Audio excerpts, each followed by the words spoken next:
মূলত মনসা মঙ্গল ধারার যদি আজকে কেতকা দাস ক্ষেমানন্দ না থাকতো বা বিজয়গুপ্ত না থাকতেন, তাহলে হয়তো নারায়ণ দেবকেই সেই অর্থে শ্রেষ্ঠ কবি বলা যেত। কিন্তু মূলত তার তার কাব্যের ভণিতায় তিনি যেটা ব্যবহার করেছেন সেটা হচ্ছে সুকবি বল্লভ। এই শব্দটা তিনি ব্যবহার করেছেন। সুকবি বল্লভ এই শব্দটা তিনি ব্যবহার করেছেন।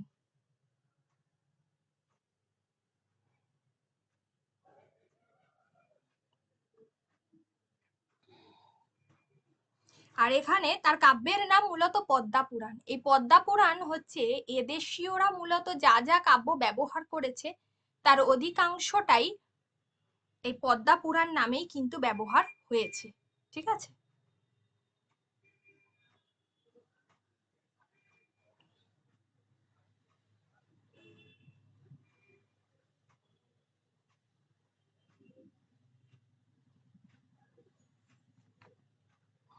পদ্মা পুরাণ নামটা এদেশীয়দের কাব্যে বেশি করে ব্যবহৃত হয়েছে।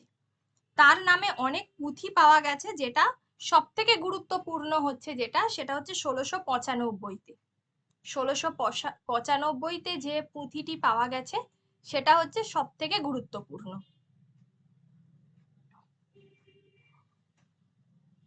কলকাতা বিশ্ববিদ্যালয়ের যে পুঁথি, যেটাতে কলকাতা বিশ্ববিদ্যালয়ের যে পুঁথি বিভাগ রয়েছে সেখানে মূলত রক্ষিত আছে সেই পুঁথিটি।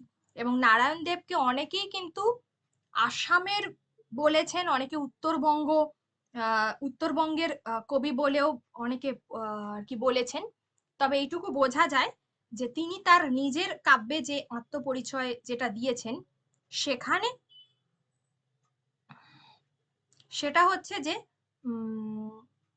সেটা হচ্ছে যে তিনি মূলত বলেছেন যে তার উপাধি মানে তারা যে কায়স্থ কবি এবং তাদের নিবাস ছিল রাঢ় দেশ। ঠিক আছে। পরবর্তীতে তার পিতামহ যে উদ্ধারণ দেব, তার পিতামহ ছিলেন উদ্ধারণ দেব।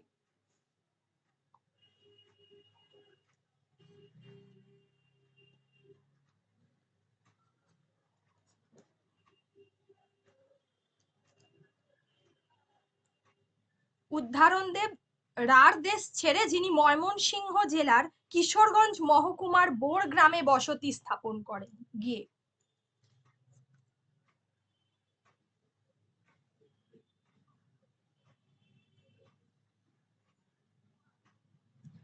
তো ওই বোর গ্রামে যেখানে গিয়ে তিনি বসতি স্থাপন করেছিলেন তার পিতার নাম ছিল নরসিংহ এবং মাতার নাম ছিল রুক্মিণী। কবিরা কায়স্থ আগেই বলেছি, মৌদগল্য গোত্র। ঠিক আছে। এটা তিনি নিজে বলেছেন। এই গোত্রের তারা গোত্রের এবং যেটাকে বলা হয় যে নারায়ণ দেবের আবির্ভাব কাল নিয়েও যথেষ্ট অনেক দ্বিমত রয়েছে। অনেকে বলেছেন যে যেহেতু তার কোনো কাল নির্ণয় জ্ঞাপক আমরা বিজয়গুপ্তের ক্ষেত্রে যেটা দেখি, বা কেতকা দাস ক্ষেমানন্দের ক্ষেত্রে যেটা দেখেছি, বা বিপ্রদাস পিপলাইয়ের ক্ষেত্রে যেটা দেখেছি, সেটা কিন্তু কোনোটাই এই নারায়ণ দেবের ক্ষেত্রে দেখা যায় না। ঠিক আছে। তার পুঁথিতে সেরকম কিছু নেই, তাই পঞ্চদশ শতাব্দীর শেষ দিক বা ষোড়শ শতাব্দীর প্রথমের দিকের কবি বলা যেতে পারে।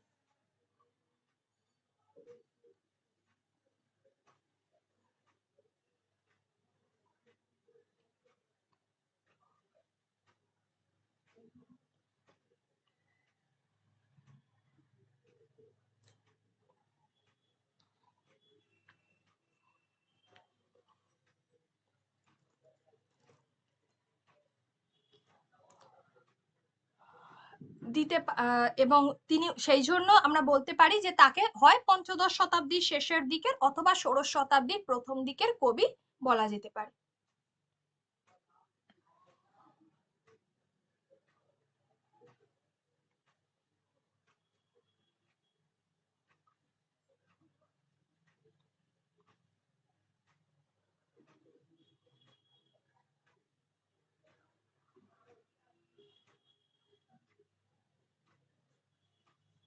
আচ্ছা।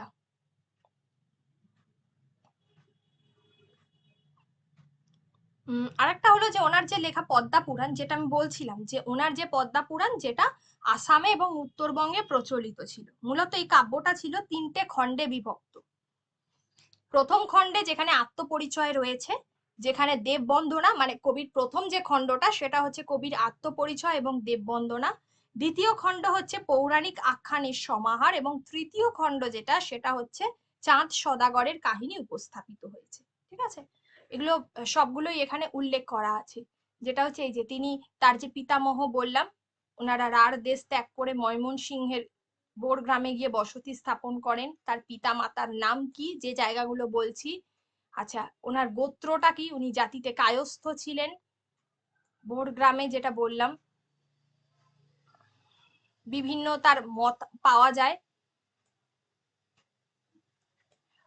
সতীশচন্দ্র চক্রবর্তী একটা বলেছেন, শ্রীহট্টভাষী বিরজাকান্ত ঘোষ একটা বলেছেন।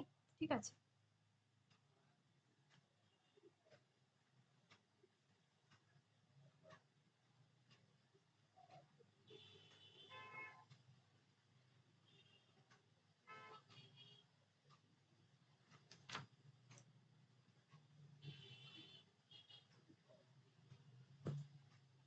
আচ্ছা।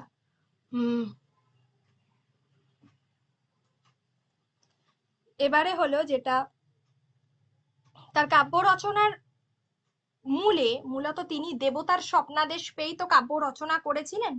তো সেইখানে কিন্তু তার কাব্যের নাম যে পদ্মা পুরাণ, সেটা কিন্তু উল্লেখ রয়েছে। ঠিক আছে, আর যেটা বলছিলাম যে উনি 1695 খ্রিস্টাব্দে, যেটা ওই যেটা কলকাতা বিশ্ববিদ্যালয় থেকে তার কাব্য কখন কোন সময়টাতে প্রকাশিত হয়, যেটা মূলত তার পুঁথি এই 1695 এর দিকে, সেটা কিন্তু এই কলকাতা বিশ্ববিদ্যালয়ের পুঁথিতে অন্তত সেটি উল্লেখ আছে।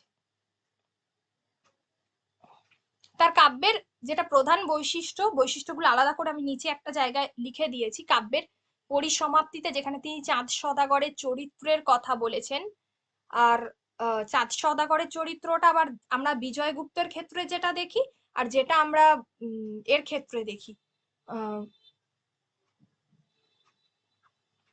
কি বলবো, আগের দিন বিপ্রদাস পিপলাই এর ক্ষেত্রে দেখি, দুজনের ক্ষেত্রে কিন্তু ওই চাঁদ সদাগর যে চরিত্রটা ছিল সেটাতে কিন্তু ত্রুটি ছিল। ঠিক আছে, কিন্তু আমরা নারায়ণ দেবের যে চাঁদ সদাগর, সেখানে কিন্তু সেইভাবে কোনো ত্রুটি দেখতে পাই না, সেভাবে অত অতিরঞ্জিত ব্যাপারটা নেই। ঠিক আছে, কেতকাদাস ক্ষেমানন্দ যিনি তার কাব্যের প্রারম্ভে নারায়ণ দেবের বন্দনা করেছেন, ঠিক এইভাবে আমরা তো কোনো পদ সেভাবে পাই না নারায়ণ দেবের ক্ষেত্রে। তো নারায়ণ দেবের ক্ষেত্রে আহ নারায়ণ দেবের ক্ষেত্রে তো আমরা সেভাবে কোনো পদ পাই না। তো তার জন্ম সম্বৃত্তান্ত সম্পর্কে তো কেতুকাদাস ক্ষেমানন্দ তার কাব্যের প্রারম্ভে এইভাবে বন্দনা করেছেন যে ব্যাস বাল্মীকি মুনি নারায়ণ তত্ত্ব জানি, তোমাকে সেবিয়া হইল কবি। ঠিক আছে, এইটা নারায়ণ দেব মধ্যযুগের বাংলা সাহিত্যের ডেফিনেটলি জনপ্রিয়। এবার ওনার কোন কোন জায়গায় কি কি গুরুত্বপূর্ণ যে জায়গাগুলো রয়েছে সেগুলো বলি। এখানে তো আত্মজীবনী অংশটা আমি বলেই দিয়েছি ইতিমধ্যে, কোথায় কি জন্ম নিয়েছেন না জন্ম নিয়েছেন। এখানটায় যেটা বলবো সেটা হচ্ছে যে যতটুকু তার সম্পর্কে জানা যায়, যে 1320 সালে সৌরভ পত্রিকায় যেটা মাঘ সংখ্যায় রমানাথ চক্রবর্তী এই সতীশচন্দ্রকে সমর্থন করেন। যে সতীশচন্দ্র, যিনি আমরা আগেই দেখতে পাচ্ছি, এই সতীশচন্দ্র যিনি কি করেছিলেন, যে এই যে রমানাথ চক্রবর্তী, এটা দুই জায়গা থেকে দু রকম পাওয়া যায়, যে তাকে ওই আসামবাসী হিসেবে বা উত্তরবঙ্গের মানুষ হিসেবে যেটা তাকে কি বলবো সমর্থন করার যে ব্যাপারটা, সেই বিষয়টাতে সমর্থন করেছে। ঠিক আছে, আর একটা হলো এই কারণেই তার কাব্য মূলত আসামে এবং উত্তরবঙ্গে প্রচলিত। ওই যে শ্রীহট্ট বলে যে জায়গাটা, এই শ্রীহট্ট জায়গাটা মূলত অনেকটাই কিন্তু ওই আমাদের ভারতবর্ষের নর্থ যে ইস্টার্ন সাইড, আসাম ত্রিপুরা, ওইটার নিয়ারেস্ট বর্ডারে অবস্থিত শ্রীহট্ট, মানে ওটা টপকালি বাংলাদেশের ওই শ্রীহট্ট জায়গাটা পড়ে। তো সেই কারণেই এটা ওই আসামে এবং উত্তরবঙ্গে এটা বেশি করে প্রচলিত হয়েছে। আচ্ছা, 3টি খণ্ডে অলরেডি বলে দিয়েছি, কাব্যের নাম বলেছি। ভূদেব চৌধুরীর মতে তিনি হচ্ছেন আদিম মানবতার কবি। ঠিক আছে, তিনি পৌরাণিক কাহিনীকে বেশি গুরুত্ব দিয়েছেন ইতিহাসকে বেশি গুরুত্ব দিয়েছেন, তার কাব্যে ঐতিহাসিক উপাদান অনেক বেশি। তুলনামূলক সমকালীন সমাজ জীবন, রাষ্ট্র জীবন, এগুলোকে বিজয়গুপ্ত যেমন তার কাব্যে বেশি করে নিষ্ঠার সঙ্গে তুলে ধরেছিলেন, নারায়ণ দেব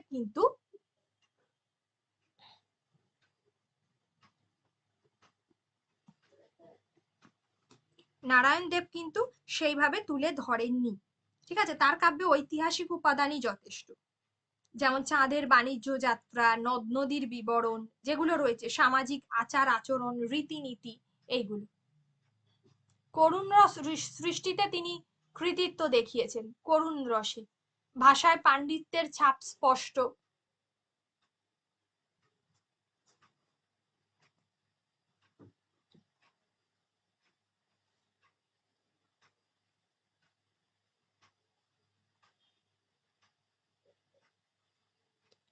বেহুলা চরিত্রটাকে তিনি অনেক অনেক বীরাঙ্গনা নারী, অর্থাৎ বেহুলার যে একটা বেহুলা চরিত্রের মধ্য দিয়ে তিনি ব্যক্তি স্বাতন্ত্র, ঠিক আছে, বেহুলা শুধুমাত্রই বিজয়গুপ্তের মতো তার সাংসারিক জীবনের মধ্যে আবদ্ধ ছিল না, সে কোনো গৃহস্থ বধূ ছিল না। নারায়ণ দেবের তিনি ছিলেন ব্যক্তি স্বাতন্ত্র্যময়ী বীরাঙ্গনা। করুণ রস তিনি খুব ভালোভাবে উপস্থাপিত করেছেন তার কাব্যে, তুলনামূলক হাস্যরসাত্মক জায়গাটা থেকে, ঠিক আছে। আর বিজয়গুপ্ত যেখানে ধর্মের দিক থেকে অনেকটা বেশি জোর দিয়েছেন, সেখানে মানবতার দিকে অনেক বেশি জোর দিয়েছেন। তিনি তো সংস্কৃতে খুব দক্ষ ছিলেন মূলত নারায়ণ দেব, ঠিক আছে। তো সেই কারণে তিনি লৌকিক কাহিনী, বিজয়গুপ্ত যেমন লৌকিক কাহিনীকে বেশি গুরুত্ব দিয়েছেন, নারায়ণ দেব কিন্তু পৌরাণিক কাহিনীকে বেশি গুরুত্ব দিয়েছেন। তিনি মূলত তার কালিদাসের দ্বারা প্রভাবিত ছিলেন, তিনি মূলত মহাভারত, শৈব পুরাণ মানে পুরাণ তিনি খুব ভালোভাবে ঘেঁটেছিলেন, এবং সেই সমস্ত যে কাহিনীগুলোই সেই কাহিনীর যে রসটা, সেটাই মূলত তিনি তার কাব্যের মধ্যে উপস্থাপিত করেছেন, ঠিক আছে।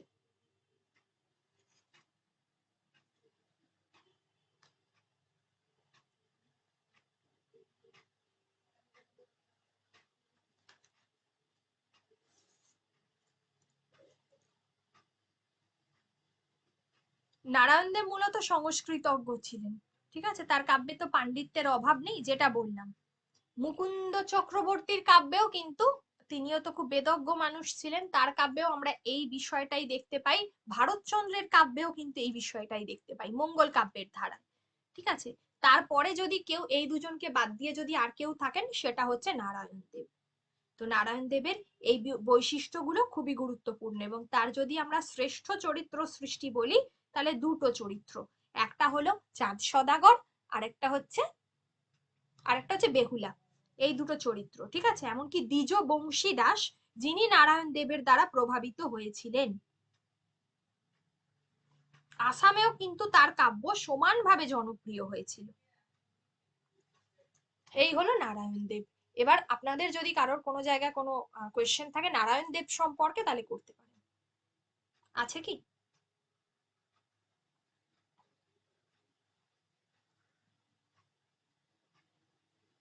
বা একবার পড়ে নেবেন, পড়ে নিয়েও করতে পারেন।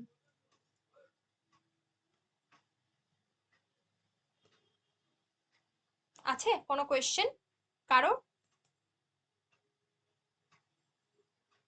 ম্যাম পড়ে নিই আগে। হ্যাঁ ঠিক আছে। আচ্ছা, এরপর কেতকা দাস ক্ষেমানন্দ।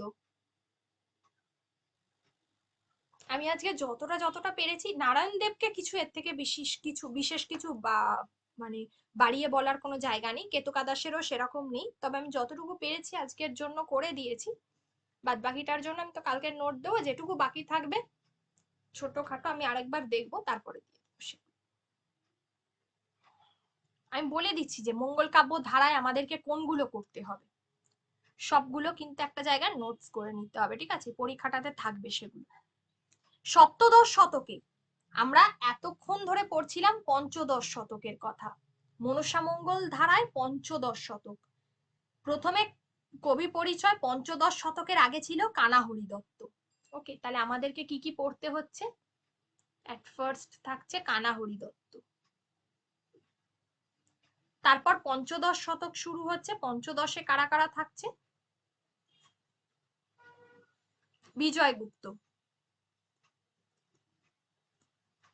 অলরেডি পড়ে ফেলেছি। তারপর থাকছে বিপ্রদাস পিপ্লাই,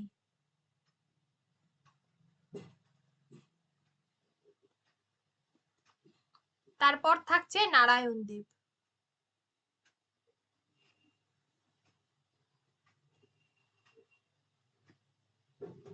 সপ্তদশ শতকে থাকছে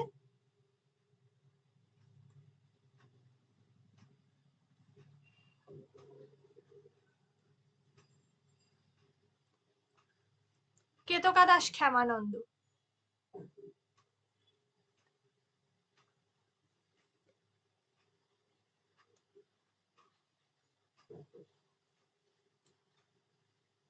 এছাড়া আমরা এইগুলো ছাড়াই, কেতকা দাস ক্ষেমানন্দ পড়া ছাড়া তারপর যেগুলো পড়বো সেটা হচ্ছে তন্ত্র বিভূতি, জগজ্জীবন ঘোষাল আর জীবন মৈত্র। এগুলো সব সপ্তদশ শতকে। তন্ত্র বিভূতি, জগজ্জীবন ঘোষাল লেখা আছে নোটসে, হ্যাঁ এই যে এখানটায় লিখে দিয়েছি।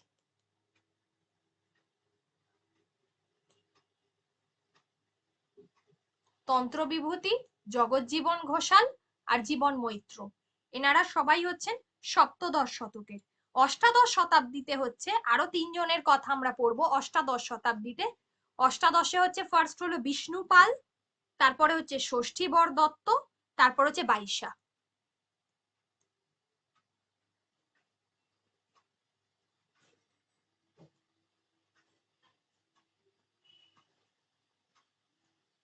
ষষ্ঠীবর দত্ত আর একটা হলো বিষ্ণু পাল।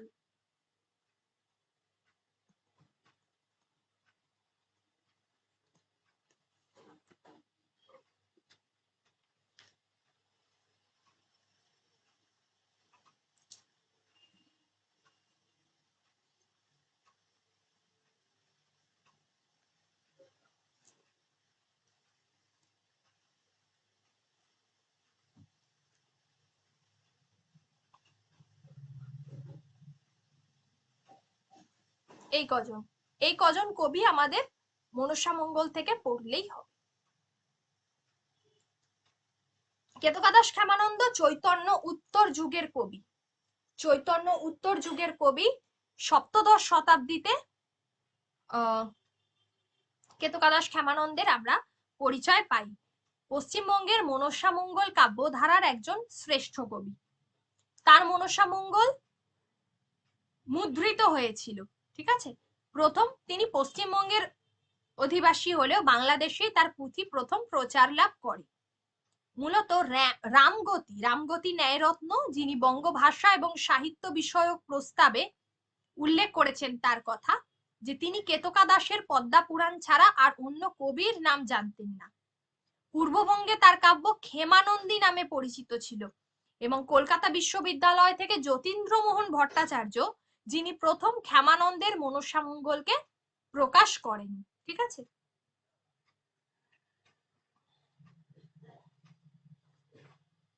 প্রথম ক্ষেমানন্দের মনসামঙ্গলকে প্রকাশ করেন। তাহলে সপ্তদশ শতকের কবি, চৈতন্য উত্তর যুগের কবি, এগুলো আমাদেরকে দেখতে হবে। আর হচ্ছে জন্মস্থান হচ্ছে বর্ধমান জেলার কাঁদরা গ্রামে। প্রকৃত নাম হচ্ছে ক্ষেমানন্দ, পিতার নাম ছিল শঙ্কর মণ্ডল। তিনি স্থানীয় একজন ওই বারাখার অধীনে চাকরি করতেন, ফৌজদার, ঠিক আছে। বারাখার মৃত্যুর পরে সেই অঞ্চলে প্রচন্ড অরাজকতার সৃষ্টি হয়। তার ফলে তার পিতা তখন সেই অঞ্চল ছেড়ে দিয়ে ভারমল্লের জমিদার ভারমল্লের আশ্রয়ে চলে এলেন। তখন তিনি কি করলেন, ভারমল্লের আশ্রয়ে চলে এলেন।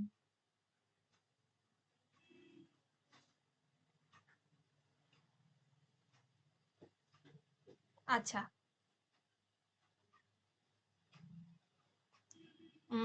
ভারমল্লের আশ্রয়ে চলে এলেন।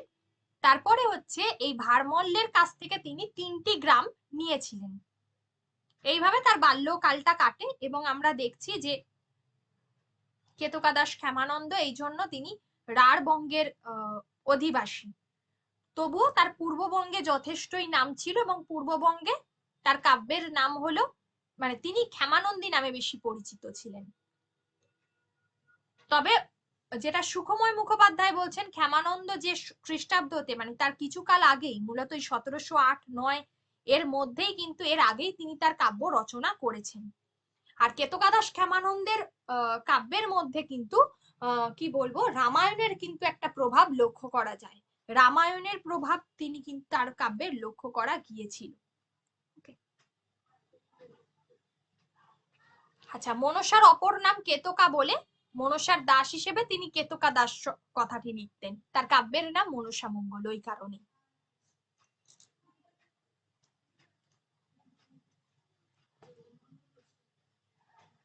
কেননা ইতিহাস বলছে 1640 পর্যন্ত বারাখা জীবিত ছিল, তাই জন্য কাব্যে সন্তারিকে সেরকম ভাবে কোনো উল্লেখ পাওয়া যায় না।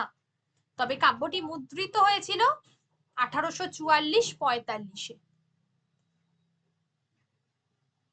ওনার কাব্যের নাম তাহলে মনসামঙ্গল? হ্যাঁ, ওনার কাব্যের নাম মনসা মঙ্গল। অন্তত ক্ষেমানন্দের মনসা মঙ্গল হিসাবে কলকাতা বিশ্ববিদ্যালয় থেকে যতীন্দ্রমোহন ভট্টাচার্য সেই নামেই প্রকাশ করেছিলেন। তবে এটা নিয়ে অনেক সালের মানে কবির নাম নিয়ে বিতর্ক রয়েছে, কাব্য পরিচয় নিয়ে অনেক বিতর্ক রয়েছে। মূলত তার কাব্য 5টা পালায় বিভক্ত ছিল, সেগুলো বলছি এক এক করে। যেমন সাল যেটা বেশি পাওয়া যায় যে কেতকাদাস সপ্তদশ শতকের দ্বিতীয়ার্ধে তিনি কাব্য রচনা করেছেন, যেটা মনে করা হয় যে তার কাব্যের আনুমানিক সাল কোথাও ধরা হচ্ছে যে 1640-কে তার কাব্যের আনুমানিক রচনাকাল, আবার কোথাও 1675 থেকে 80 এটাও ধরা হচ্ছে। ঠিক আছে,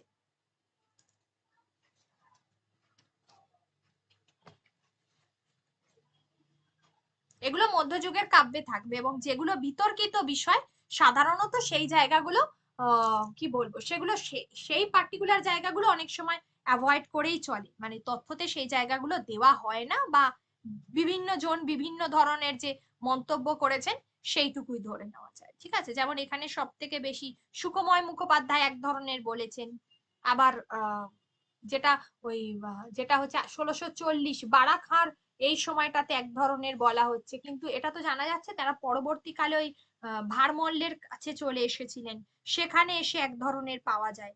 হুম, কারণ 1640 খ্রিস্টাব্দে বারাখার প্রদত্ত একটা দানপত্র পাওয়া গেছে। দীনেশচন্দ্র এই সময়ের পর তিনি যুদ্ধে নিহত হন এবং কেতকাদাসের মনসামঙ্গল রচিত হয়। দীনেশচন্দ্র সেন কিন্তু এই মতকে সমর্থন করেছেন, কিন্তু আবার অনেকে বলেন যে না, পরবর্তীতে ওই 1675-80-তে গিয়ে ক্ষেমানন্দ হয়তো ওই ভারমল্লের সময়তে গিয়ে তিনি কাব্য রচনা করেছিলেন সপ্তদশ শতকে। ঠিক আছে, মানে দ্বিতীয়ার্ধে। তবে তার কাব্যে অনেক জায়গায় শ্রী চৈতন্যের উল্লেখ আছে, শ্রী চৈতন্যের উল্লেখ আছে। ঠিক আছে, তার কাব্যে, এবং তিনি শ্রী চৈতন্যের দ্বারা প্রভাবিতও হয়েছিলেন। কাব্যের রচনাকালে যে কেতকাদাস চৈতন্য দেবের বন্দনা গানও গেয়েছেন এটা বলা হয়।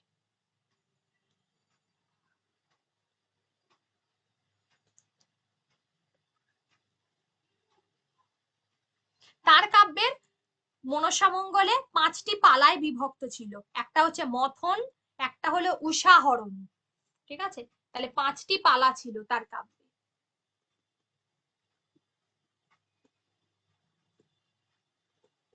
5টি পালা কি কি? একটা হলো মথন, একটা হচ্ছে উষাহরণ, একটা হচ্ছে রাখাল পূজা,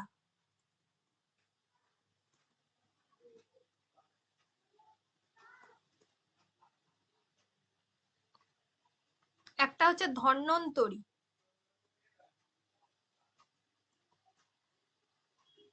একটা হলো বেহুলা লক্ষিন্দর।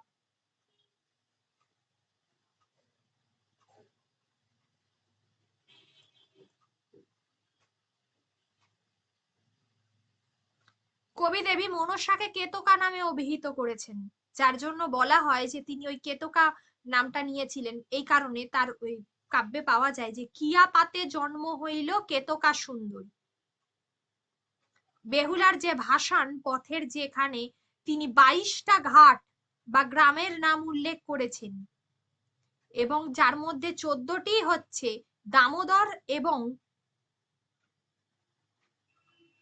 দামোদর নদীর মানে আর কি চারপাশে অবস্থিত। ঠিক আছে, দুটো নদীর নাম পাওয়া যায় ওখানে তার কাব্যে, একটা হচ্ছে দামোদর, অথবা আরেকটা বলছে যে দামোদরের শাখা নদী হলো বেহুলা, এই নামে পাওয়া যায়। মোট কটা ঘাটের নাম মানে তার 22টি ঘাট বা গ্রাম নামকরণ আছে তার কাব্যের মধ্যে। এগুলো রয়েছে ওই ভাসান পথের বর্ণনায়। ওকে, এগুলো তার সম্পর্কে জানা যায়। সুকুমার সেন বলছেন তিনি জাতিতে কায়স্থ, যদিও অন্য মতে তিনি কায়স্থ না হলেও তিনি মণ্ডল পদবীধারী কোন জাতির অন্তর্ভুক্ত ছিলেন, এই কথা বলা হয়। চরিত্র চিত্রণের ক্ষেত্রে চাঁদ চরিত্রটিতে দ্বিজ বংশী দাসের দ্বারা তিনি প্রভাবিত হয়েছিলেন। চাঁদ চরিত্র সৃষ্টিতে তিনি দ্বিজ বংশী দাসের দ্বারা প্রভাবিত হয়েছিলেন, যেটা আশুতোষ ভট্টাচার্য মনে করেন। তার চাঁদের চরিত্রটি তার ক্ষেত্রে, যেমন আমরা বিজয় গুপ্তের ক্ষেত্রে দেখি চাঁদ চরিত্রের মধ্যে অনেক ত্রুটি রয়েছে, কিন্তু তার ক্ষেত্রে আমরা দেখেছি অনেক বেশি চাঁদ চরিত্রটি জীবন্ত।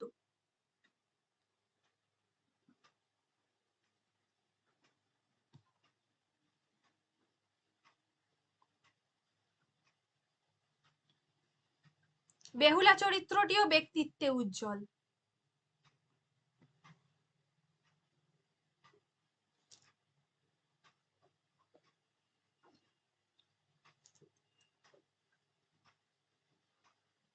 সনকা চরিত্রর মধ্যেও তার কি করা গেছে, অন্তর্দ্বন্দ্ব লক্ষ্য করা গেছে। ঠিক আছে, মনসা চরিত্রটাও কবির লেখনীতে অনেক বেশি জীবন্ত হয়েছে।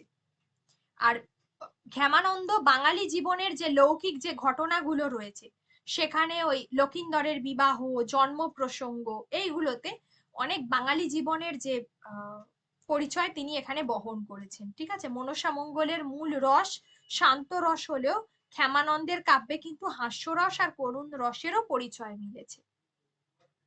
তার বর্ণনায় প্রধান বিষয়টাই হচ্ছে, তার কাব্যের প্রধান বিষয়টা কি, যে এই যে হাস্যরস এবং কৌতুক রসে সে কিন্তু দক্ষতা দেখিয়েছে, ছন্দ অলংকার নির্মাণে দক্ষতা দেখিয়েছে।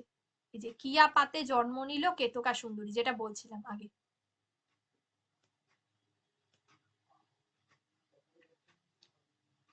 তিনি কৃত্তিবাস মুকুন্দ এবং কাশিরাম দাস এদের দ্বারাও কিন্তু প্রভাবিত হয়েছিলেন।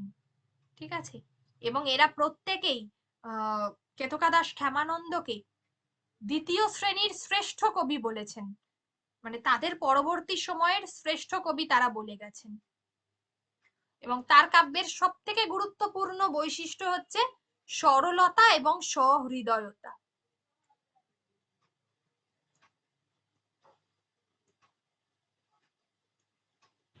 ম্যাম কার কার দ্বারা প্রভাবিত আরেকটু বলুন না। কেতকা দাস ক্ষেমানন্দ কৃত্তিবাসের দ্বারা, তারপরে হচ্ছে মুকুন্দর দ্বারা, কাশিরামের দ্বারা,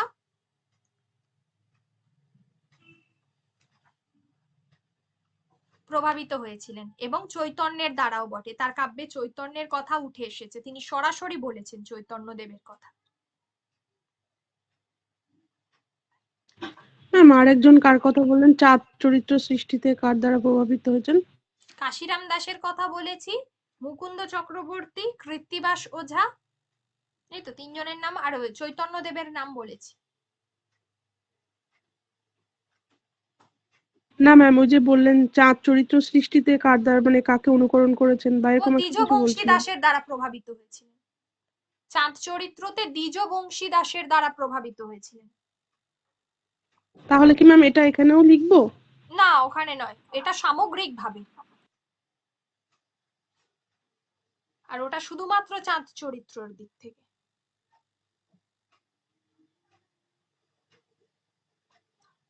তার কাব্যে অনেক নূতন সংযোজন রয়েছে, যেখানে তিনি বেহুলার মায়ের নাম চেঞ্জ করে দিয়েছিলেন। বেহুলার মায়ের নাম তিনি দিয়ে দিয়েছিলেন চুহিলা। চুহিলা এগুলো তার নিজস্ব সৃষ্টি।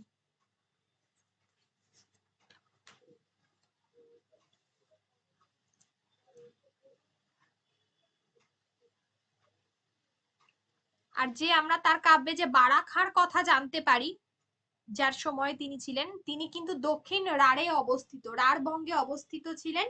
সেলিমাবাদ সরকারের শাসনকর্তা ছিলেন তিনি, ঠিক আছে, যদি আসে প্রশ্ন কোনো কারণে। সেলিমাবাদ,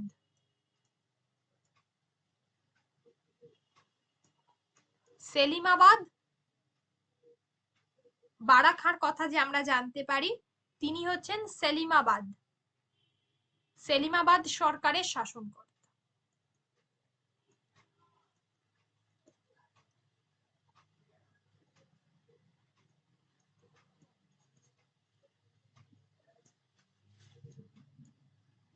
ম্যাম, হুম, বেহুলার মায়ের আসল নাম কি ছিল? বেহুলার মায়ের আসল নাম কি ছিল আমি বলবো, দেখে ভুলে গেছি এই মুহূর্তে। বেহুলার মায়ের, কারণ লক্ষিন্দরের মায়ের নাম তো সনকা, ওটা সবসময় মনে থাকে, ঠিক আছে। বেহুলার মায়ের নামটা বলবো, আচ্ছা। কিন্তু এখানে ওটা পরিবর্তিত হয়ে চুহিলা হয়েছে, ঠিক আছে।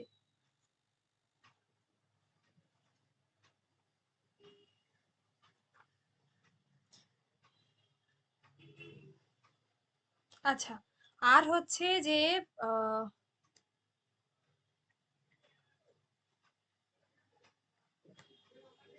আচ্ছা, আর হচ্ছে এবারে হচ্ছে যেটা বলবো সেটা হলো, এটা গেল সপ্তদশ শতকে কেতকাদাস ক্ষেমানন্দ, তারপরে হচ্ছে তন্ত্র বিভূতি, ঠিক আছে, এই নোটসটা আমি দেবো।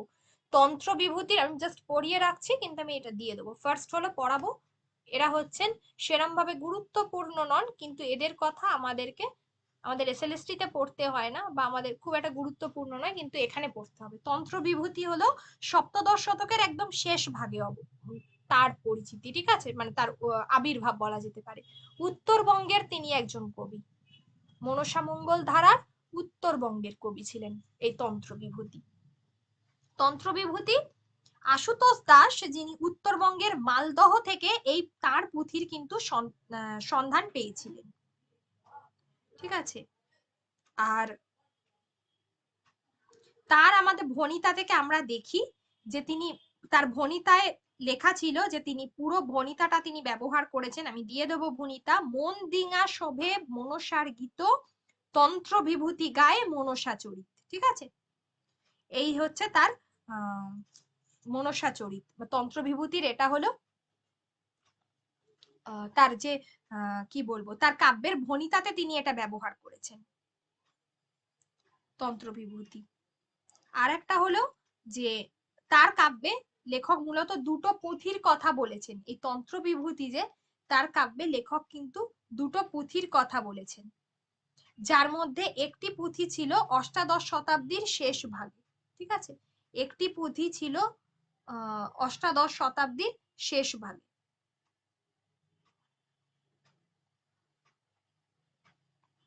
আর একটা ছিল সম্ভবত পুঁথির প্রতিলিপি, আর একটা ছিল প্রতিলিপি। আমরা যে খুব বিশেষ কিছু তন্ত্র বিভূতি সম্পর্কে জানতে পারি এমনটা নয়, মূলত তন্ত্র বিভূতি সম্পর্কে যে খুব বেশি কিছু জানা যায়, তবে তিনি জাতিতে তাঁতি ছিলেন এ কথা বলেছেন সুকুমার সেন। তার যে মনসা মঙ্গলের একটা নতুনত্ব দেখা গেছে সেটা তিনি বলেছেন, মূলত মনসা মঙ্গলের ক্ষেত্রে নতুনত্ব পরিলক্ষিত হয়েছিল, সেটা সুকুমার সেনও বলেছেন, আবার যেটা বলেছেন অসিত কুমার বন্দ্যোপাধ্যায়, এই দুজনই বলেছেন। ম্যাম, আরেকবার বলবেন? তিনি জাতিতে তাঁতি ছিলেন।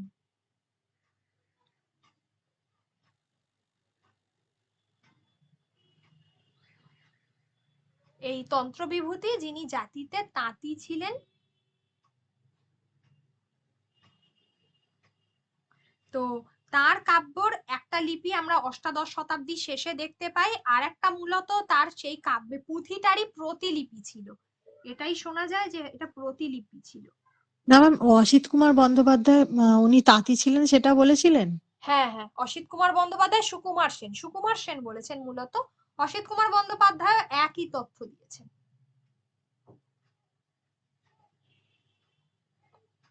খুব বিশেষ কিছু জানা যায় না তার সম্পর্কে, তবে তার কাব্যে সনকার ক্রন্দন খুবই গুরুত্বপূর্ণ। একটা পদ আছে ছোট্ট, যেটা সুনিঙা চান্দর কথা, চান্দর কথা, কান্দে সোনা হানে মাথা, ভূমি পুড়ে ভূমে পড়ে অঙ্গ আছাড়িনা। কিংবা লক্ষিন্দরের মৃত্যুতে সনকাকে চাঁদ যখন কথা বলছে সেই জায়গাটা, এই জায়গাগুলো তার কাব্যের মধ্যে সব থেকে উল্লেখযোগ্য বিষয়।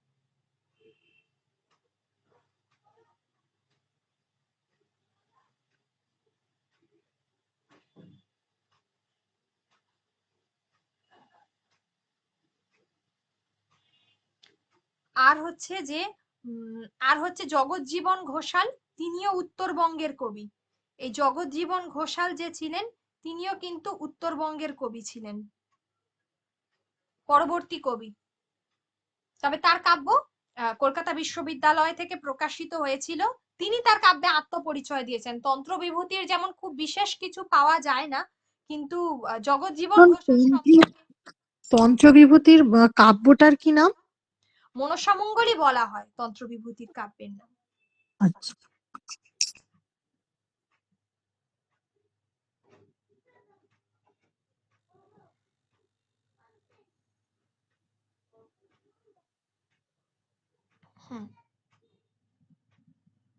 আর জগৎজীবন ঘোষাল আছেন, যিনি হচ্ছেন দিনাজপুরে জন্মগ্রহণ করেছেন। তার জন্ম পরিচয় এবং তার বংশ পরিচয় সম্পর্কে জানা যায়, আমি নোট দিয়ে দেব। দিনাজপুর জেলার কুচিয়ামোড়া গ্রামে ব্রাহ্মণ বংশে জন্মগ্রহণ করেন। ঠিক আছে। ওনার কাব্য দুটো খণ্ডে বিভক্ত, একটা দেব খণ্ড, একটা বানিয়া খণ্ড বলা হয়, বানিয়া খণ্ড।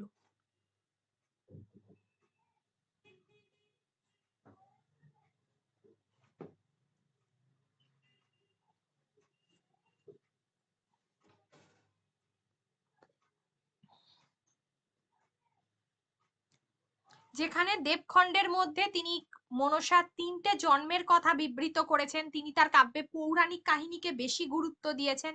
পৌরাণিক কাহিনীর সঙ্গে উত্তরবঙ্গের যে স্থানীয় জীবন চিত্র, সেখানকার মানুষের সামাজিক রীতিনীতি, মুখের ভাষা অর্থাৎ সেই অঞ্চলের যে ভাষা, এগুলো তার কাব্যের মধ্যে বিশেষ করে উঠে এসেছে। ঠিক আছে।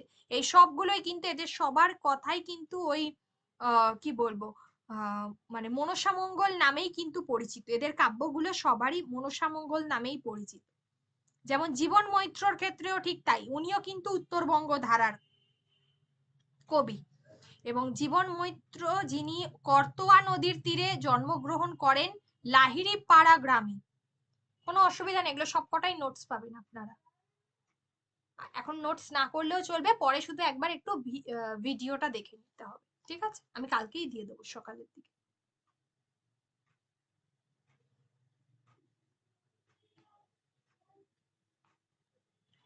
আর হচ্ছে যে লাহিড়িপাড়া গ্রামে জীবন মৈত্র জন্মগ্রহণ করেন। কবি তার নিজেকে তিনি যেটা তিনি বলেছেন যে নাটোরের রানী ভবানীর পুত্র রাজা রামকৃষ্ণের তিনি আশ্রিত বলেছিলেন। তার কাব্যের কিন্তু রচনাকালটা পাওয়া যায়, তার কাব্যের রচনা কাল পাওয়া যায়। আমরা যদি বলি এক্ষেত্রে আরেকটা কোয়েশ্চেন আসতে পারে যে উত্তরবঙ্গের ধারার কবি কারা, তখন কিন্তু এই তন্ত্র বিভূতি, জগৎজীবন ঘোষাল, জীবন মৈত্র, এদের নামগুলো কিন্তু উঠে আসবে। বিশেষ করে তন্ত্র বিভূতি, এই তিনজনের নামই উঠে আসবে। জীবন মৈত্রের কাব্যের রচনাকাল ছিল কিন্তু 1744, 1744 কিন্তু এই জীবন মৈত্রের কাব্যের রচনাকাল ছিল। এবং তার কাব্যের নাম কিন্তু ছিল পদ্মা পুরাণ।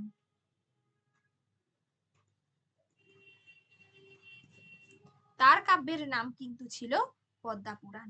ঠিক আছে।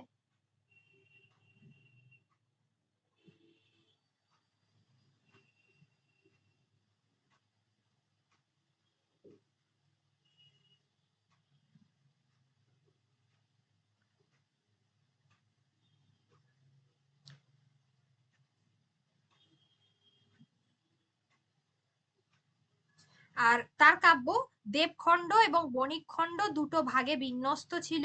এই কাব্য জগৎজীবনের কাব্যের থেকে অনেকটা বড় ছিল।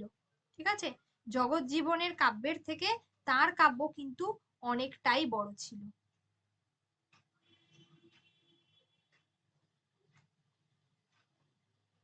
তার কাব্যে অভিনবত্ব রয়েছে, যেমন লক্ষিন্দরে কর্তৃক কামগঞ্জ নগর স্থাপন, তারপর তার কাব্যে বেহুলার বাবার নাম যেটা বাহ সদাগর, এইগুলো, মার নাম মেনকা, মানে বেহুলার যে ফ্যামিলি ছিল সেগুলোকে তিনি চেঞ্জ করে ফেলেছিলেন। ঠিক আছে, তাহলে আমরা বলতে পারি মূলত জীবন মৈত্র একটা পণ্ডিত ছিলেন। আমরা যে তিনজনের কথা পড়ছি, তন্ত্র বিভূতি আর জগজ্জীবন ঘোষাল আর হচ্ছে জীবন মৈত্র, এই তিনজনের দিক থেকে যদি আমরা বলি তাহলে কিন্তু জীবন মৈত্রকে এই ধারায় শ্রেষ্ঠ কবি বলা যেতে পারে। জীবন মৈত্রকে এই ধারায় এই তিনজনের মধ্যে শ্রেষ্ঠ কবি বলা যেতে পারে। এবং তার কাব্যের যে ভার্সানটা যেটা ছিল, মানে তার কাব্যের যে মানে যে পরিমাণ যেটা ছিল আর কি, সেটা কিন্তু বাকি দুজনের থেকে অনেকটাই বড় ছিল। বাকি দুজনের থেকে তার কাব্যের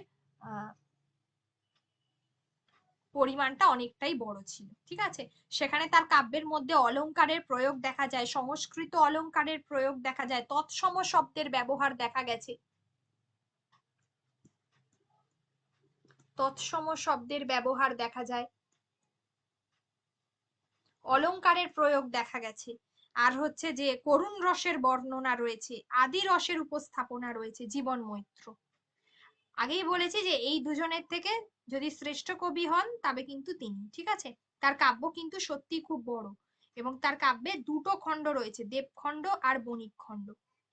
তার কাব্যের মধ্যে দুটো খণ্ড রয়েছে, একটা হচ্ছে দেবখণ্ড আর একটা হচ্ছে বণিক খণ্ড। এগুলো সবগুলোই বলেছি। গল্পে বেশ কিছু জায়গায় নতুনত্ব রয়েছে, নতুনত্ব জায়গাগুলোও বলেছি, যেমন বেহুলার বাবার এবং মায়ের নাম চেঞ্জ হয়েছে। বাবার নাম ছিল বাহ সদাগর, মানে হয়েছে, ঠিক আছে, আর মায়ের নাম হয়েছে মেনকা।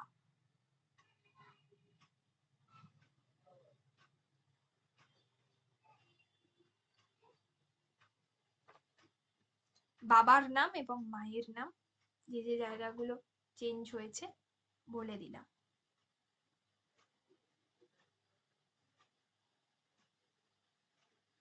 আর এবার যদি আমি বলি, এটা হলো সপ্তদশ শতক, আর অষ্টাদশ শতকের ক্ষেত্রে যেটা হচ্ছে যে অষ্টাদশ শতকের ক্ষেত্রে হচ্ছে যে বিষ্ণুপাল।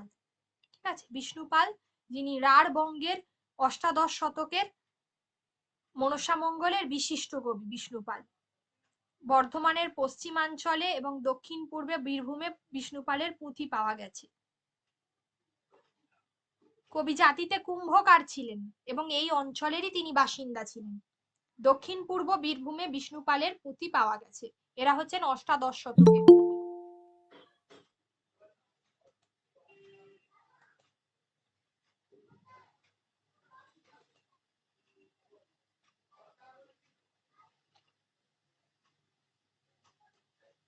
আচ্ছা, আর হচ্ছে আহ এই জন্য তার কাব্যকে, মূলত বিষ্ণুপাল তার কাব্যকে 8টি পালাতে বিভক্ত করেছেন, এবং তিনি চণ্ডীমঙ্গলের অনুসরণে কাব্য রচনা করেছেন। অষ্টাদশ শতক যখন শুরু হচ্ছে, অষ্টাদশ শতকে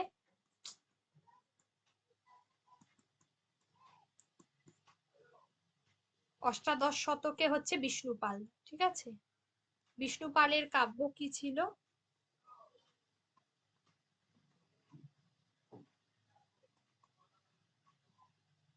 8টি পালা ছিল।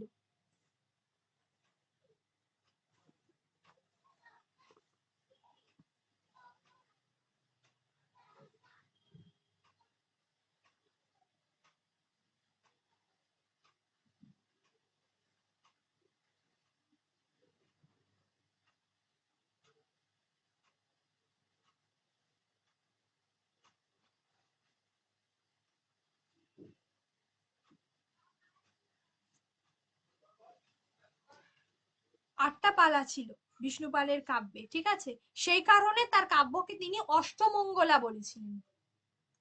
তার কাব্যকে সেই কারণে তিনি অষ্টমঙ্গলা বলেছিলেন। এগুলো সবই কিন্তু আমরা সুকুমার সেনের তথ্য থেকে জানতে পারি। বাদ বাকি আর অসিত কুমার বন্দ্যোপাধ্যায় আর সুকুমার সেন, এই দুজনকেই কিন্তু আমরা পুরো মধ্যযুগের ঠিকঠাক মানুষজন হিসেবে চিহ্নিত করতে পারি। এছাড়া আমরা অন্য কোনো বই থেকে সেভাবে কিন্তু খুব বিশেষ কিছু পাবো না। কবির সমাজবোধ খুবই স্পষ্ট বা যথেষ্ট ছিল, বা তার সমাজবোধ, তিনি যেভাবে মনসার পূজা প্রচারের জন্য বেহুলা রূপে, মানে উষার যে জন্ম হয়েছিল বেহুলা রূপে, সেই সত্যটাকে তিনি অত্যন্ত সুন্দরভাবে প্রতিস্থাপিত করেছিলেন কাব্যের মধ্যে। ঠিক আছে, এই কাব্য পুরো সুন্দরভাবে এই তথ্যটাকে তিনি কি করেছিলেন, প্রতিস্থাপিত করেছিলেন।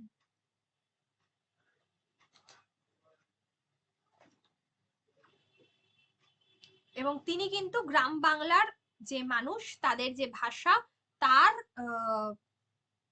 সেই অনুযায়ী কিন্তু তিনি কি করেছিলেন, চরিত্রটিকে সৃষ্টি করেছিলেন। সেই অনুযায়ী তিনি চরিত্রটিকে সৃষ্টি করেছিলেন।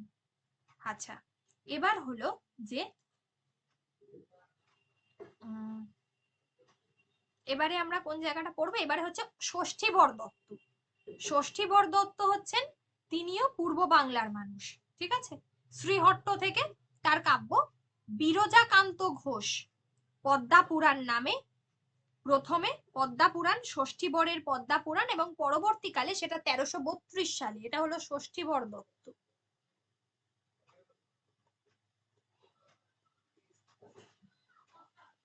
ষষ্ঠীবর দত্ত প্রথমে 1332 সালে শ্রীহট্ট থেকে বিরজাকান্ত ঘোষ প্রথমে পদ্মা পুরাণ নামে প্রকাশিত হয়। পরবর্তীকালে 1343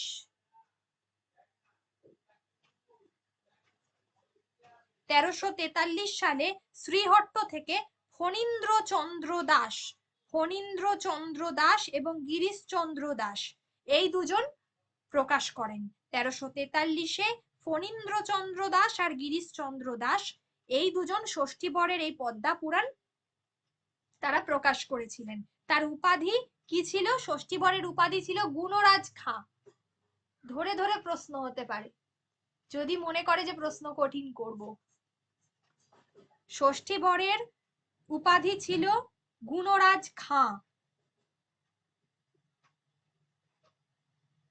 রজনীমোহন চক্রবর্তীর যে 22 কবির মনসা মঙ্গল যে সম্পাদিত যে বইটি, যেখানে ষষ্ঠীবরের পদ পাওয়া গিয়েছিল, তার কাব্য 3টি খণ্ডে বিভক্ত ছিল। এই ষষ্ঠীবরের কাব্য 3টি খণ্ডে বিভক্ত ছিল, একটা দেব খণ্ড, একটা বাণিজ্য খণ্ড, একটা হচ্ছে স্বর্গারোহণ খণ্ড।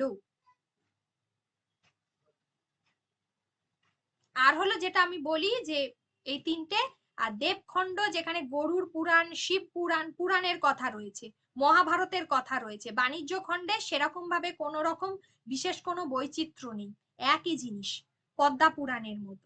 ঠিক আছে, আর 22 যেটাকে আমরা বলে থাকি 22 কবির যে মনসা মঙ্গল, 22টা আর কিছুই নয়, 22 জন কবির মনসা মঙ্গল নেওয়া হয়েছে। এখানে সব থেকে গুরুত্বপূর্ণ যেটা, সেটা হচ্ছে এই 22 জন কবির নামটা মনে রাখাটা হলো খুব গুরুত্বপূর্ণ। যদি কোনো কারণে দিয়ে দেয় তাহলে কিন্তু খুব মুশকিল, এটা বারবার পড়তে হবে। 22 জনের মধ্যে থেকে কেউ হয়তো বাদ গেছে, সেটা হয়তো দিয়ে দিতে পারলো যে এই 22 জনের মধ্যে কে নেই। ঠিক আছে, বলি 3টে অপশন, একজন হয়তো নেই। ঠিক আছে, চট্টগ্রাম থেকে 1301 সালে 22 জন কবির নাম পাওয়া যায়। আবার পরবর্তীকালে চন্দ্রকান্ত চক্রবর্তী এবং তার ভ্রাতুষ্পুত্র তরল কুমার চক্রবর্তী, তারা আবার 22 কবির মনসা, যেখানে আবার 21 জন কবির তালিকা দিয়েছেন। ঠিক আছে, তবে 22টাই হবে। ম্যাম 22 মানে কি 22 জন কবি মিলে একটা মঙ্গল কাব্য লিখেছিল? না, প্রত্যেকের, হ্যাঁ, সংকলন গ্রন্থ, প্রত্যেকের নিয়ে, না না 22 জন মিলে একটা লেখেনি। বিষয়টা হচ্ছে প্রত্যেকেরই পদগুলো নিয়ে বিভিন্ন রকম, সবার সব পদ নেওয়া হয়নি, গুরুত্বপূর্ণ বেশ কয়েকটি পদ নিয়ে একটাই মঙ্গল কাব্য তৈরি হয়েছিল। বোঝা গেল? সেটা 22 কবির মনসা মঙ্গল, যেটা আশুতোষ ভট্টাচার্য 1954 খ্রিস্টাব্দে 22 কবির মনসা মঙ্গল বা 22 নামে কলকাতা বিশ্ববিদ্যালয় থেকে তার সম্পাদনায় বইটি প্রকাশ করেন। ম্যাম গুণরাজ খান তো মালাধর বসুরও নাম, তাহলে ম্যাম যদি এরকম প্রশ্ন আসে গুণরাজ খান কার নাম, তাহলে আমরা কি লিখবো? অপশনে যে কোনো একটা দেবে। এবার বিষয় হচ্ছে তোমাদের কি সিলেবাসে একবার দেখে নিতে হবে, অনুবাদ সাহিত্যটা আছে? দেখেছো কাশিরাম দাস আছে না? না ম্যাম। নেই না? আছে না। দেখে নি একবার। না নেই, গুণরাজ নেই, মালাধর বসু নেই। নেই তো, তাহলে তো কোনো ব্যাপার নেই, তাহলে ষষ্ঠীবর দত্তই যাবে। তাহলে অপশনে দেবেও না, দুটো একসঙ্গে কোনোদিন দেবে না, এটুকু জেনে ম্যাম আপনি বললেন ওই 1332 সালে শ্রীহট্ট থেকে, ওটা কি বললেন, বিরজা, ওনার পুরো বিরজাকান্ত ঘোষ। নামটা? লিখে দেবো, আমি নোট দিয়ে দিচ্ছি কালকে সকালে। শ্রীহট্ট থেকে বিরজাকান্ত ঘোষ সম্পাদিত কবি ষষ্ঠীবরের পদ্মা পুরাণ। আজকে রাতেও দিয়ে দিতে পারি। আজকে একটু অসুবিধা হচ্ছে, আমারও পড়াতে গিয়ে অসুবিধা হয়ে যাচ্ছে, বুঝতে পারছি। হ্যাঁ ম্যাম ম্যাম, আজকে মনসা মঙ্গলটুকুই থাক ম্যাম, আপনি আজকে রেস্ট নিন, পরে আবার বাকিটা হবে। দাঁড়াও দাঁড়াও, ওয়েট, ওরম ভাবে হয় না। হ্যাঁ, কি হয়েছে বলো। হ্যাঁ ম্যাম, ম্যাম বলছি যে এই আজকে যেটা বললেন কেতকাদাস ক্ষেমানন্দের রচনাকাল সম্পর্কে কিছু জানা যায় না, ঠিক আছে? এক্স্যাক্ট সেটা ঠিক না, মানে ওর কিছু জানা যায় এক্স্যাক্টলি না, জানা মানে যায় জানা না। তো যায় দুটো সাল, একটা 1640-এর দিকে আর একটা হলো 1675। ওই ম্যাম হুম হ্যাঁ, সুকুমার সেন আপাতত তাই বলেছেন, হুম কিন্তু আরেকটা বই আছে না, সেই বাঙ্গালা মঙ্গল কাব্যের ইতিহাস, হুম হুম হ্যাঁ, ওই বইটা আমার কাছে আছে, ওখানে একটা শ্লোক উল্লেখ করা আছে। সেই শ্লোকটা ধরে যদি এগুলো হয়, তাহলে দেখা যায় যে কেতকাদাস ক্ষেমানন্দের রচনা সাল হচ্ছে 1638। না না, ওটা হবেই না। সুকুমার সেন 1640 বলেছে তো। হ্যাঁ, ব্যাস ব্যাস, ওটাই ঠিক আছে।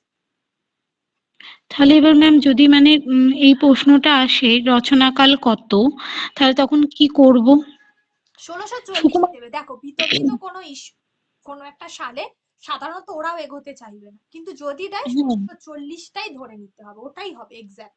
কারণ আমরা আরেকটা যেটা পাচ্ছি যে সপ্তদশ শতকের দ্বিতীয়ার্ধ, মানে যেটা বলছিলাম যে ভারমল্লের সময় 1675 থেকে 80, ওটা ঠিক নয়। ঠিক আছে, ওটা দিয়েছে বটে, কিন্তু সুকুমার সেন এবং দীনেশ চন্দ্র সেন এই দুজন ব্যক্তি কিন্তু 1640কেই শিলমোহর দিয়েছে। ঠিক আছে, ম্যাম, ওনারা বলেছেন যে এই বারা খাঁ যে শাসক ছিলেন, তিনি 1640 খ্রিস্টাব্দ পর্যন্ত ছিলেন, ঠিক আছে? তার আগে যেহেতু ওনার নাম এনার কাব্যে পাওয়া যায়, তাহলে 1640-এর আগে কাব্যটা রচিত, ঠিক আছে? আর এই কেতকাদাস ক্ষেমানন্দের কাব্যে একটা শ্লোক আছে, সেই শ্লোকটা ধরে যদি এগুলো হয়, তাহলে রচনাকালটা 1638 হচ্ছে। মানে এক্স্যাক্টটা হলে তাই হয়, এরা একটা জায়গাতে মানে বিষয়টাকে, কিন্তু মানে বেশিরভাগ আমি দেখেছি সুকুমার সেনকে যেহেতু বেশি গুরুত্ব দেওয়া হয় আর কি, তো সেই কারণে। হুম, সুকুমার সেন কিন্তু একবারও বলেননি যে এক্সাক্ট উনি 1640-ই রচনা হ্যাঁ হ্যাঁ, করেছেন। এটাই উনি এক্স্যাক্ট বলেছেন যে আনুমানিক 1640-এর আগে। হ্যাঁ, আনুমানিক আগে, মানে হ্যাঁ, সেক্ষেত্রে দিয়ে এবারে আমার কাছে যেহেতু ওই বইটা আছে, আমি ওটাও দেখেছিলাম। এবারে সেখানে বলছে যে উনি একটা শ্লোক লিখেছেন, শূন্য রস বান শশী শিওরে মনসা আসি আদেশিলা রচিতে মনসা মঙ্গল। এবারে সেখানে সেটা ধরে যদি এগুলো হয়, তাহলে 1638 হচ্ছে। সেটা এখন ওয়েট করতে হবে যে ওরা কি বলছে এটা নিয়ে আর কি। কি জ্বালা ম্যাম এগুলো নিয়ে। আবার ম্যাম এই প্রতিটি কবির কাব্যে যে মানে তারা যে বাসস্থানে যে ওই নদীর নামগুলো বলেছেন না, উম, ওইগুলোও না খুব ইম্পর্টেন্ট। প্রিভিয়াস ইয়ারে একটা প্রশ্ন ওরকম এসছে যে ওনার বাসস্থানে কোন নদীর নামের উল্লেখ হ্যাঁ হ্যাঁ, করেছেন। ওই যে যেটা ওটা দিয়েছি খণ্ডেশ্বর, আর আগের হ্যাঁ, দিনকে দিলাম না। খণ্ডেশ্বর। ঝগড়া। হ্যাঁ হ্যাঁ, আগের দিন কি দিয়েছিলেন ওটা? দেখো, এই আমি যে জীবন কৃষ্ণ আমি যে মৈত্র কারণে পরীক্ষাটা নিতে পার্ট ওয়ান। চাইছি বারবার করে, সবাইকে রিকোয়েস্ট করবো পরীক্ষা যেন সকলেই দেয়, তার কারণ হচ্ছে যে আহ, আমি যতটা সম্ভব খুঁটিয়ে প্রশ্ন করার চেষ্টা করছি। ঠিক আছে, যার জন্য বারবার নিচ্ছি। হয়তো একবারে একটা প্রশ্ন খুঁটিয়ে একবারে করা গেল না কোনো কারণে, হয়তো সেটা আমি পরে দেখলাম, সেই প্রশ্নটা করবো, আমি তো ওরম ভাবেই মার্ক করে রাখি বা লিখে রাখি,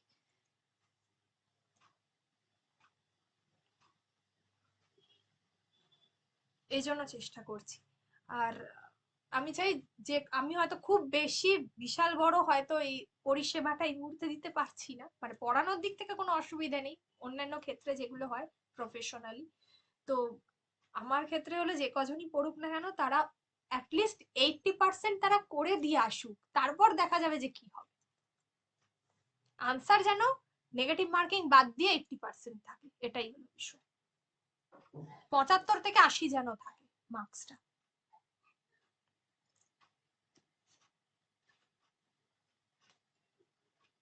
আচ্ছা, তাহলে আমি নোট পাঠাবো তন্ত্রবিভূতি, জগৎজীবন ঘোষাল, জীবন মৈত্র, বিষ্ণুপাল, ষষ্ঠীবর দত্ত আর বাইশা। বাইশার ক্ষেত্রে আমি বারবার বললাম, বাইশার ক্ষেত্রে বাইশাখ এক জায়গায় তো 22 জন কবির নাম রয়েছে, ঠিক আছে। এটা বিভিন্ন জায়গা থেকে, 3টে জায়গা থেকে এটা সংস্করণ বেরিয়েছে। কলকাতা থেকে বেরিয়েছে, চট্টগ্রাম থেকে বেরিয়েছে, আর একটা পদ্মা পুরাণ যেটা ঢাকা থেকে বেরিয়েছে। ঢাকা, চট্টগ্রাম আর কলকাতা, এই 3টে জায়গা থেকে কিন্তু এটা বেরিয়েছে।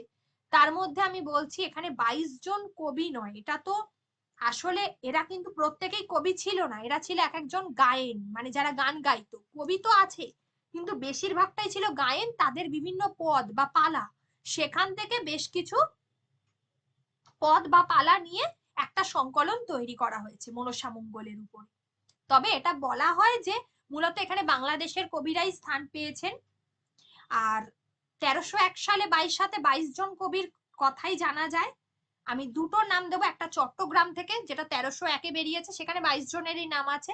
আর একটা চন্দ্রকান্ত চক্রবর্তী আর তার ভ্রাতুষ্পুত্র তরল কুমার চক্রবর্তী যেটা আমি বললাম, সেখানে নাম আছে 21 জনের, ঠিক আছে। এই 22 জন কবির যারা সম্পাদক সকলেই শর্ট কবি, মানে তারা কিন্তু এই মনসামঙ্গলের নিন্দে করেছে।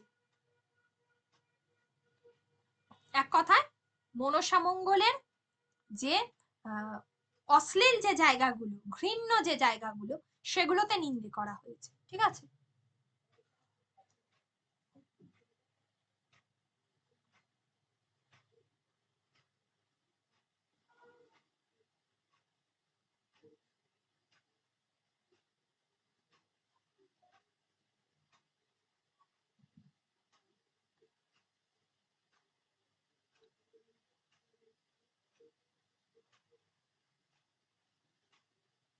ঠিক আছে, এইটুকু তাহলে আমি আগে দিচ্ছি।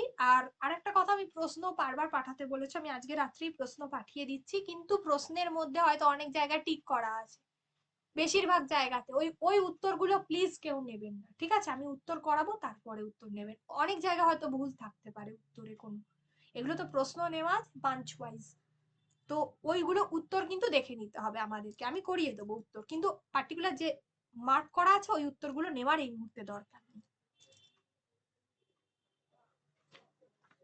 প্রশ্ন আমি পাঠিয়ে দিচ্ছি আজকে। আচ্ছা, এটা গেল মঙ্গল কাব্য। মনসা মঙ্গল নিয়ে আর কোনো আছে? আর মনসা মঙ্গলের যে কাহিনীটা রয়েছে ওটা আমি সংক্ষেপে একটা উপরে লিখে দিয়েছি। মনসা মঙ্গলের যে মূল উপাখ্যান যেটা রয়েছে সেটা এই জায়গায় আমি একটা সংক্ষেপে করে দিয়েছি, ঠিক আছে, সংক্ষেপে। আর বলয় গ্রাস সম্পর্কে একটু বলি, তবু আজকে 10:30টায় শেষ করব। আমি এই সপ্তাহে দেখছেন বৃহস্পতিবার দিন পড়াবো, হয়তো দেখা যাচ্ছে টেক্সটটা। বলয় গ্রাস আশাপূর্ণা দেবীর লেখা, প্রথম প্রকাশ 1356 বঙ্গাব্দ, ইংরাজিতে যেটা হচ্ছে 1949 সাল। এটা মিত্র এবং ঘোষ পাবলিশার্স থেকে প্রকাশিত হয়, ঠিক আছে। বলয় গ্রাস কাহিনীটা আমি বলে দিচ্ছি সংক্ষেপে, যেটা একটা ছোট্ট, এখানে একটা আমি কাহিনীটাকে ছোট করে দিয়েছি। কাহিনীটা সারমর্ম হচ্ছে যেটা হচ্ছে, টুনি বলে একটি মেয়ে, সে ছিল একজন ধনী মহিলা যার নাম ছিল মহালক্ষ্মী, ঠিক আছে। তো সেই মহালক্ষ্মীর সম্পর্কে সে ছিল নাতনি, তার একমাত্র মেয়ে ছিল মণিমালা। তো মণিমালার অল্প বয়সের ভুলে সে এবং তার যে স্বামী, যার সঙ্গে তার সম্পর্ক হয়েছিল, জ্যোতিপ্রকাশ, এই যে জ্যোতিপ্রকাশ চরিত্রটা, তো জ্যোতিপ্রকাশ তার এবং মণিমালার এই মেয়ে হচ্ছে টুনি, ঠিক আছে। তো টুনি অল্প বয়সে যা হয়, এবং তখন তাদের মধ্যে বিবাহ হয়নি, ফলে তার অবিবাহিত অবস্থায় সন্তান হওয়া সমাজের জন্য যথেষ্টই নিন্দনীয়। তো যার ফলে জ্যোতিপ্রকাশও তখন সেটা স্বীকার করেনি, সে বাইরে চলে যায়, সে জানতোই না। আর এই মহালক্ষ্মী তখন নিজের মেয়ের কি পরিচয় দেবে, তো যার জন্য সেই মেয়েটিকে, সেই বাচ্চা মেয়েটিকে সে তার ভাইজির সন্তান বলে পরিচয় দেয়। ভাইজির নাম ছিল তরুবালা। এইভাবে টুনিকে, যেহেতু টুনির এইভাবে জন্ম, তো টুনি খুব একটা অবহেলার মধ্যে বাড়তে শুরু করে, এবং অবহেলা পেতে পেতে একদিন দেখা যায়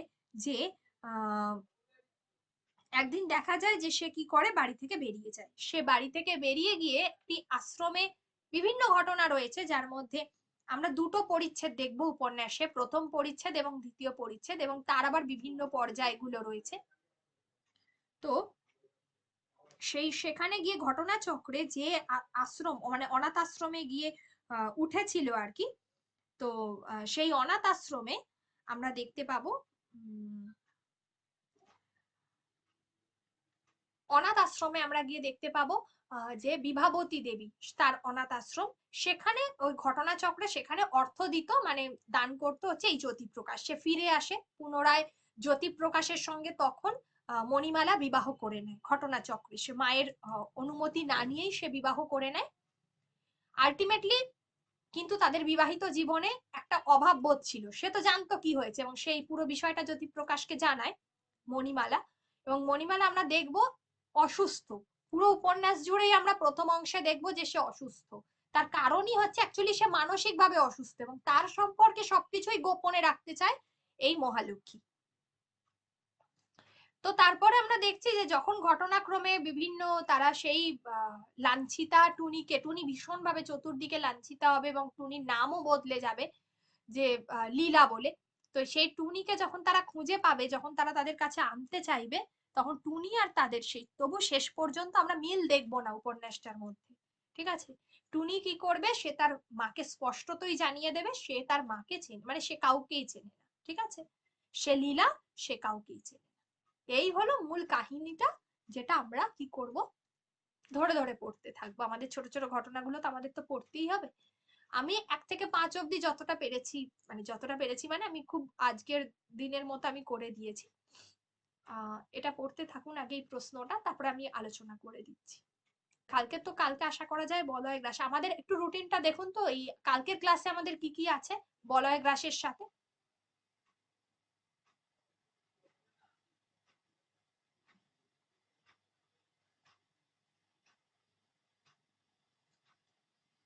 আচ্ছা, বেহুলার মায়ের নাম হচ্ছে শাইন, উজানি নগরের বাসিন্দা।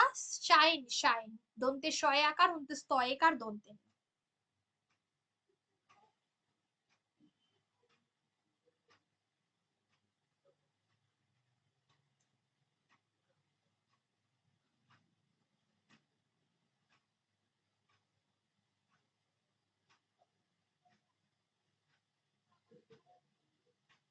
রুটিনে কি আছে কালকে?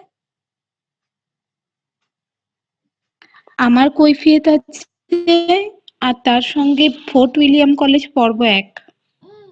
কালকে হ্যাঁ ম্যাম।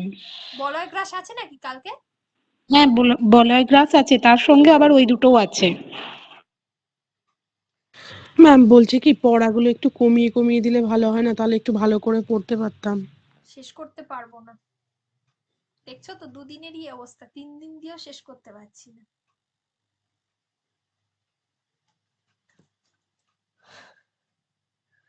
এখন 4 দিন করতে হবে আমাকে, তো একটা সপ্তাহ। ঠিক আছে, কালকে আপাতত বলছি আমি, কালকে বলয় গ্রাসের এই 5টা পর্ব আলোচনা হয়ে যাবে, ঠিক আছে। কালকে যদি একটু ক্লাসটা, আগামীকাল কি আছে, কাল যদি 8:30টায় করে দিই অসুবিধা হবে কারো? আধা ঘন্টা আগিয়ে দিলে। না ম্যাম। কালকের জন্য দিচ্ছি, অসুবিধা নেই তো? না ম্যাম, কোনো অসুবিধা নেই। ঠিক আছে, ঠিক আছে, দেখি কালকে 8:30টায় দিয়ে। এটা থাকবে বলয় গ্রাস, তো আমাকে করাতেই হবে। আর কি আছে বললে, আমার কৈফিয়ত, আর একটা হলো ফোর্ট উইলিয়াম কলেজ, ঠিক আছে দেখছি। আর বৃহস্পতিবার অর্ধেক অর্ধেক করিয়ে নেবো, তাহলে বৃহস্পতিবারে হয়ে যাবে। বৃহস্পতিবার পড়াবো আবার 9টা থেকে। 3 দিন করতেই হবে, সিলেবাস নইলে শেষ হবে না, প্রচুর বড় সিলেবাস।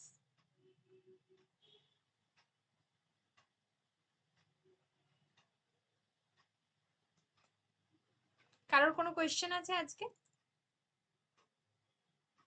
হ্যাঁ, এবারে কি প্রশ্ন আছে পরীক্ষা সংক্রান্ত কালকে করতে পারো, যদি কারোর কোনো কোয়েশ্চেন থাকে। ম্যাম ওই 26 নম্বরে একটা প্রশ্ন ছিল না, আর্তব শব্দের পদ পরিবর্তন। ঋতু। ম্যাম আর্তব মানে কি? এটা হচ্ছে আর্ত হচ্ছে যে ওই কি বলবো, সময়কেই নির্দেশ করেছে শব্দটা।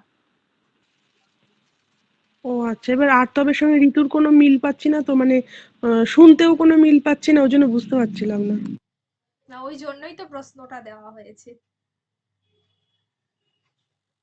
ওখানে। যদি আত্ম বিশেষণ আর ওর বিশেষ স্বরূপ হচ্ছে ঋতু। হ্যাঁ, হুম। যে কটাই কিন্তু হয়েছে ওখানে। ওই মায়াবিনী, হ্যাঁ আমার না এটা মাথাতেই আসেনি, আমি খালি ভাবছি মায়াবী দিয়ে তো স্ত্রীলোককেই বলা হয়, আমি ভাবলাম যে দিয়ে ওইটা আমি ভুল করে ফেললাম। হ্যাঁ ম্যাম, অনেক প্রশ্নই ওরকম, তখন হঠাৎ করে তাড়াতাড়ি করে না ওইটা মাথাতেই দেখো নি আসেনি, পরে দেখলাম প্রত্যয় দেওয়া হয়েছে না, নি প্রত্যয়, হ্যাঁ নি প্রত্যয় যোগে তৈরি হয়েছে ওটা, এটাও দিয়েছিলাম। ম্যাডাম ওই নি প্রত্যয় ওইটা কি ভাগ্নি ওইটা হবে নাকি? না না, ভাগ্নিটা কেন হবে না, ভাগ্নি ওটা হবে না। আরেকটা কি ছিল চারটের মধ্যে? মেধা মেধা মেধাবিনী। মেধাবিনী, ওই যে ইনিটা যুক্ত হয়েছে, ইনিটা হলো প্রত্যয় হিসেবে ব্যবহার করা হয়, বাংলা প্রত্যয় হিসেবে ইনি শব্দটা যায়, ওই জন্য ওটা নি প্রত্যয় যুক্ত হয়েছে। আগে দেখতে হবে যে প্রত্যয়ের সঙ্গে কোনটা যাচ্ছে, বাদ বাকি দুটো আর কি ছিল অপশনে, ভুলে গেলাম। অরণ্যানী আর চাকরানী। হ্যাঁ, ওই অরণ্যানীটা তো হবে না, না নি আনি বলে হবে না ওটা, আর মানে আনি যে আছে দুটো। আছে, আর চাকরানিও হবে না। ইনিটা হচ্ছে যুক্ত হয়, ওই জন্য ইনি হয়েছে মেধাবিনী। মেধা ইনি, এখানে নি প্রত্যয় বলেছে তো সেই জন্য তাই বলছি। হ্যাঁ, ওই নি মানেই হচ্ছে ওই ইনিটা, প্রত্যয় হিসেবে ইনি ব্যবহার করা হয়, ইনির লাস্টে নি থাকে, ওই জন্য ওটা ঘুরিয়ে দিয়েছে আর কি, আর কিছুই না। আর আর ম্যাম ওই সন্নিধানের ওটা হচ্ছে ঋতু, ওটা হচ্ছে বিশেষণ হবে। আচ্ছা, তারপরে আর কি দিলাম,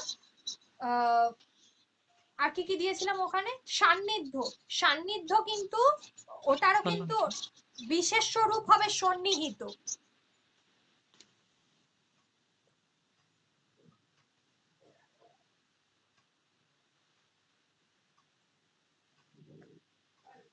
ঠিক ম্যাম, আছে, সন্নিধানও তো একই রকম লাগছিল শুনতে।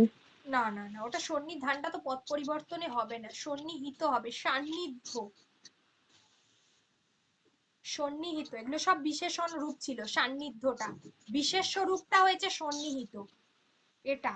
আর একটা ছিল দৌরাত্ম্য, দৌরাত্ম্যর বিশেষ স্বরূপ হচ্ছে দূরাত্মা,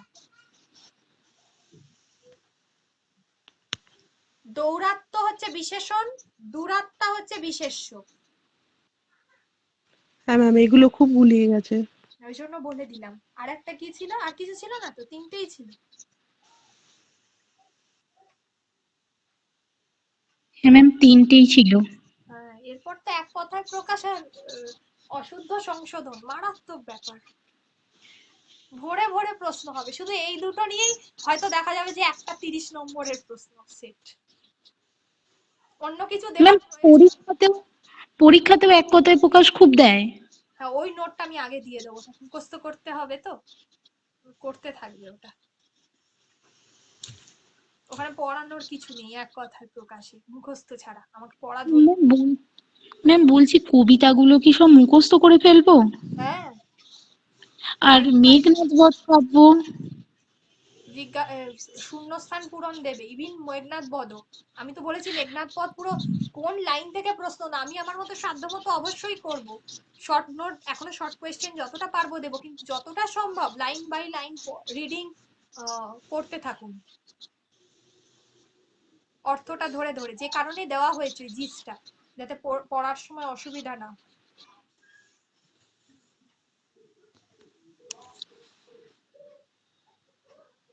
ঠিক আছে, কালকে তাহলে 8:30 থেকে ক্লাস করো, ওকে?